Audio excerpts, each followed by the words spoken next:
Magandang umaga mga igan, ngayong fully operational na nga ang MRT matapos limitahan ang biyahe kahapon.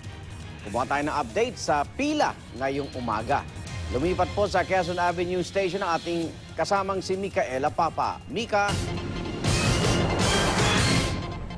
Yes, Iga, nandito tayo sa may Quezon Avenue Station or rather nandito tayo sa kanto ng EDSA at Mother Ignacia para maipakita nga na yung mga mala-exodus na eksena hindi lamang sa North Avenue Station nangyayari yan dahil dito sa Quezon Avenue Station napakahaba na rin ng pila.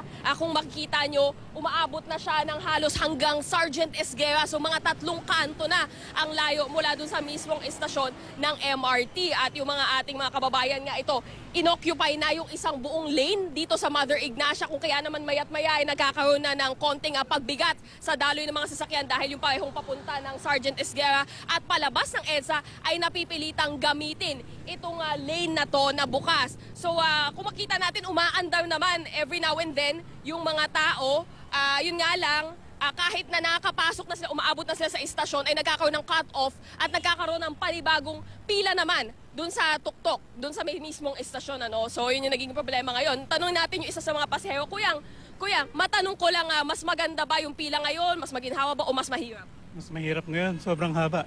Bakit kaya humaabot ng ganito kahaba sa tingin mo? Mabagal yung train. Dahil bumagal. Okay. Hindi ka ba nadi-discourage, Kuyang, sa pagsakay? Ayaw mong mag-bus na lang? Mas mahirap din ng bus kasi naman traffic. Ay, sige. O yun, naiwan ka na ng pila, Kuya. Salamat. Ayan, so yun ang sitwasyon dito. Konsuelo nga ng MRT. Ginagawa naman daw nila ng paraan by the start of 2015 ay magkakaroon na sila ng upgrades para mapaganda yung serbisyo dito sa MRT. Yan muna ang latest mula dito sa Quezon Avenue Station. Balik sa Igan. Maraming salamat, Micaela Papa.